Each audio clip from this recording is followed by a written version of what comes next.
Hey guys, it's Coco Tarot back again with another message. We're just going to get right into it and see what you guys need to know right now. I hope everyone is doing well. So, messages for the collective.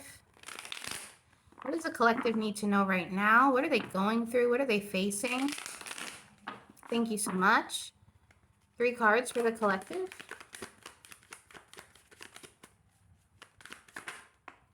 The world. Clarify the world card. These look like Doritos. Some of you guys could like Doritos, or I heard zesty potato chips. Maybe you really like Mexican food. Clarify the world card for the collective.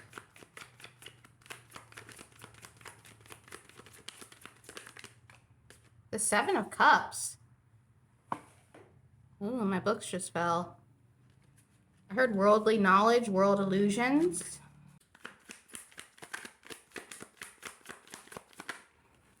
Sad squirrel. Uh-oh. This feels very collective. Something that maybe we're all having to realize or all having to go through. This feels like a collective shift. With the world, the 7 of Cups and sad squirrel, I just heard government institution. There could be some things weighing on you, collective, about the world, about where it's going. You could be feeling sad about the world, or you could be, I'm hearing, scrying into the illusions of the world. Maybe you're getting into conspiracies. Maybe you're looking up, websites that people say are bad sources to get the real source about something.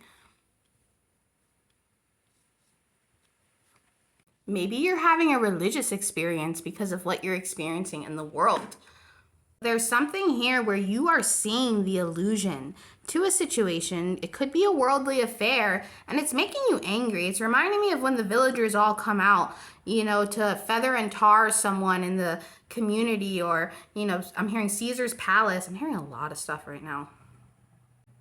You're trying to see through the illusions. You're trying to figure something out. There's a DNA strand here. There is so much about this card that I never realized before. There is so much about the world that you have not realized until now, collective. I never really paid attention to these little triangles that look like Doritos, or the DNA on her veil. The fact that she is naked and pregnant. There is so much about the world that you are just now diving into, and it's incredibly infuriating. This could be learning about trafficking, or learning about, the person that you looked up to as a child is really a terrible person, or there is something here where you're seeing past the illusions in the world and it's making you upset, or it's making you feel like, why are you taking this, or why are we taking this? You could want to take a stand about something. This could be influencing you to want to be involved in a community or try to get to the bottom of something. Some of you guys could be into journalism. I'm hearing real world journalism, where you go out and you interview people in the community instead of just listening to the news. And I'm not influencing you, or this is none of my opinion. This is just what I'm seeing. You guys are becoming woke, or not in the fake way, but in a way where it is making you see things for what it is. For some of you guys, you could just be growing up and seeing the world for what it is. But it does stress you out. You could be worried about political aspects, or staying up all night researching things, but I do feel this internal anger or sadness growing inside of you as you look through something. Some of you guys could have looked up the Mandela effect recently. You're having a moment. You're looking at old cartoons from when you were a kid, at old movies, and realizing things, and it's breaking your heart because you're like, hey, I thought Cinderella was just a love story, but what? They put this in the background, or this really means this, or what movie freaked me out as a kid is Pinocchio.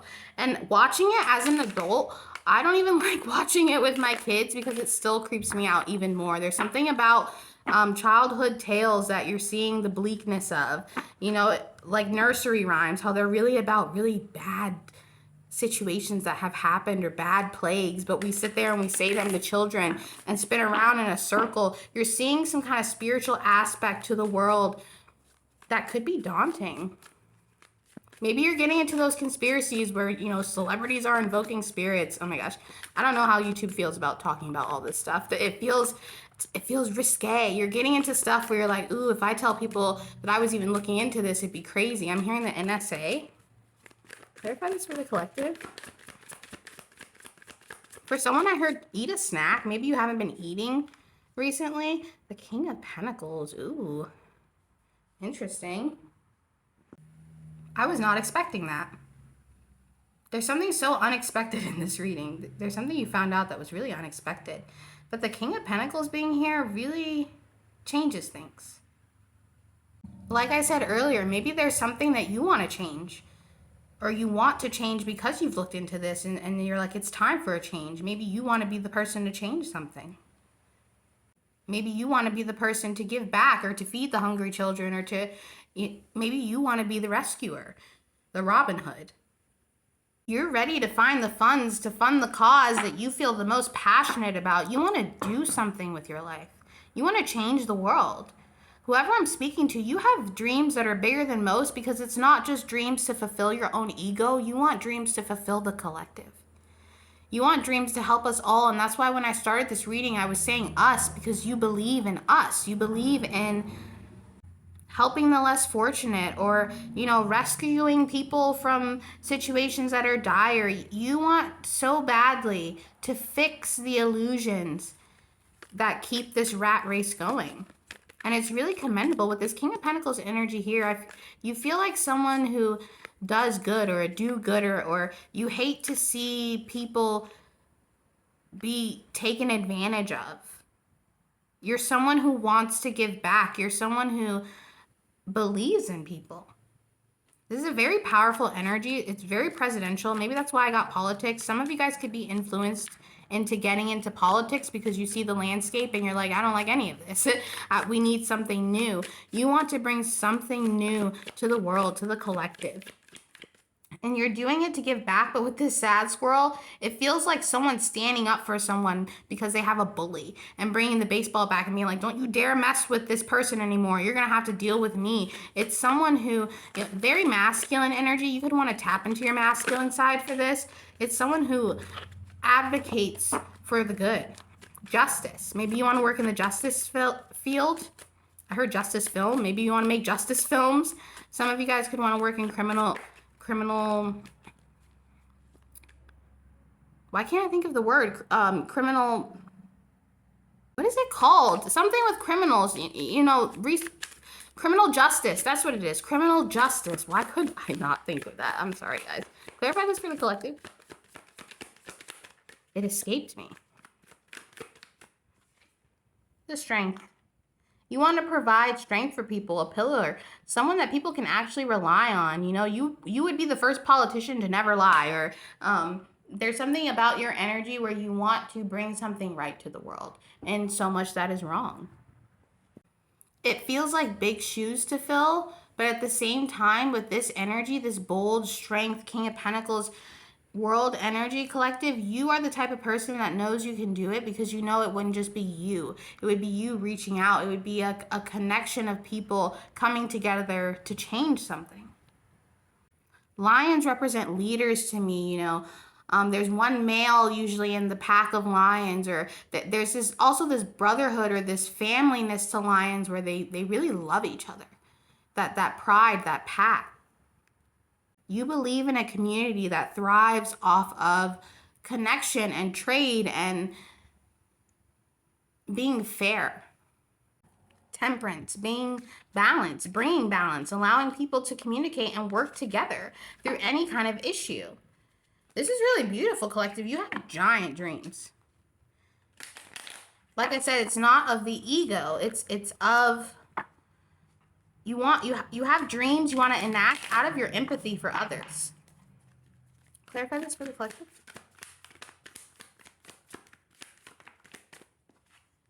Happy squirrel. Yeah, you want to turn that frown upside down is what I'm hearing. That's hilarious. Clarify this. And the star. You want this, literally, you want to heal the world. I'm hearing that someone's like, we are the world, we are the children. What is with these readings? These readings have been super collective. It's almost like You know the world needs healing. You know the world needs love. And you are the person who wants to help bring that in. And I do see you being very grounded, but there is, with the World card and these Doritos in the sky, and now I'm hearing that song, Spirit in the Sky. You guys are working spiritually to connect to the earth in a way that can change the landscape of the earth. You could want to plant trees or, create more water for people or recycle or use, solar. There's something here where you want the world to change for the better. And you want to be a part of that change. You could have done missionary work in your past, but whoever you are, collective, this is really beautiful because I keep saying it, but there's something about this that lacks an ego. That is for, I'm hearing one for all. A true leader. That's who you are. A true leader who wants to come in and heal. Turn those frowns upside down is what I'm saying. Victory. You want to be someone that people can look up to and actually feel comfortable looking up to them because they know that they're not perfect. They're human, but they're not the worst. You could feel like some people in places of power are literally the worst, or allocating funds or something about, you could feel like everything's a rich man's trick. And you want to change that. You want to inspire people too with the Ace of Wands. And you want to get rid of some kind of divide between people and find the cord to connect us all.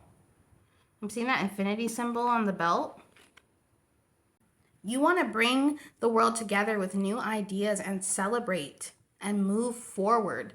This is so beautiful. All the unknown things about the world, all those tower moments that you're finding out about or having because you're finding out. Oh my gosh, I have to take this out. And the Wheel of Fortune. It's like you're realizing the world is more messed up than people think, and you want to change it.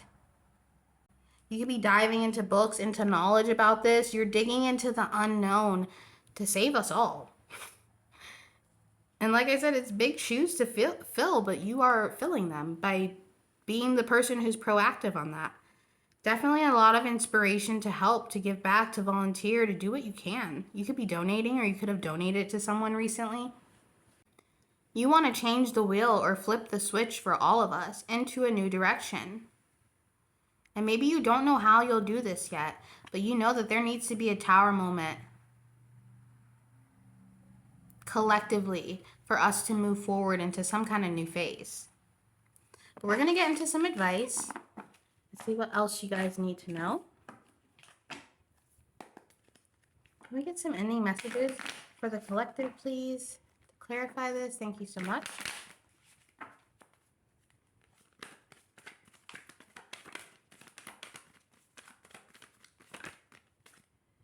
The teacher. That's what I'm saying. Someone has to lead us, collective, and it could be you. Some of you guys could want to lead religiously or in your religion.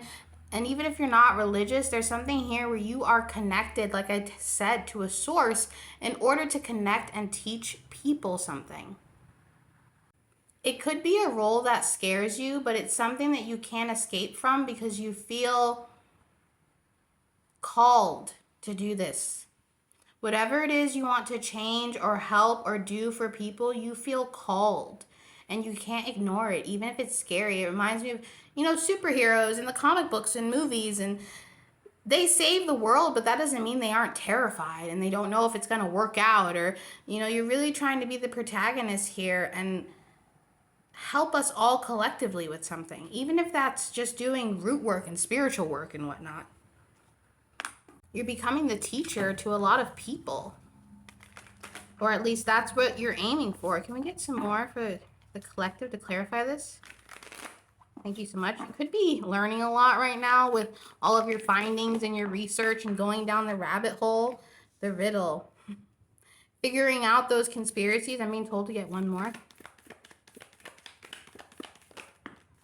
Some of you guys could be learning about masonry and numerology and astrology, and it feels like a whole new world. The Father. I just heard the sins of the Father. This is very interesting. I also think, you know, with the father here, it reminds me of stereotypically the father leads the home. You know, he teaches the hard lessons. The father is the archetype of providing that teacher role. And I'm not saying mothers can't teach. I'm just talking from a stereotypical, you know, metaphorical sense. That's the role that you're fulfilling right now, that masculine energy. For some of you guys, God is playing a huge role in your life right now and changing a lot of things for you in shifts that are beyond your control and that can blow your mind. But with the riddle here and the father, you're seeing past something. You could be looking into reptilians, or you're seeing past what's in front of you into the unknown. And by doing that, it's unlocking these conspiracies or these things about life that you want to show other people as well. You've gained some kind of knowledge that you want to teach others as well as a part of your legacy. This is powerful energy. You know, it's maybe you feel like the world has a lot of feminine energy right now and you want to bring some masculinity into it. I don't know. However that is for you. You don't have to be a masculine to fulfill this role, but there's something about you leading the unit. Clarify this for the collective? Okay. When a witch must drink their brew. Okay. You are no longer succumbing to the spell of society. You are no longer being comfortable with what the water you've been drinking, what you're being fed. You can see everyone drinking from this fountain, but you've stepped away and realized what's beyond the fountain or what they're actually drinking. You've broken the wall. I'm thinking of that movie, They Live. If you've never seen that movie, please go see that movie. I'm not even going to describe it to you. I guess I can. This guy finds these goggles or glasses that allow him to see through the illusions in our world. He can see through billboards and see that they just say consume instead of it being a supermodel. It's an amazing movie, but this is what this is. You're being given those glasses, and now it's up to you to tell the people what you've seen. And this could mean not just being or following that cultural mindset or that trendy mindset of something and really voicing who you are, your opinions, not being afraid to voice who you are. Because those end up being the leaders, not the people who just say what everybody else says. It's the people that say what's really on their mind. You're meant to open people's perspective by being real. That's what's teaching people. You're breaking the fourth wall and you're allowing others to come right in after you. And that is your reading for today, guys. And I'll be back soon with another message. Toodaloo.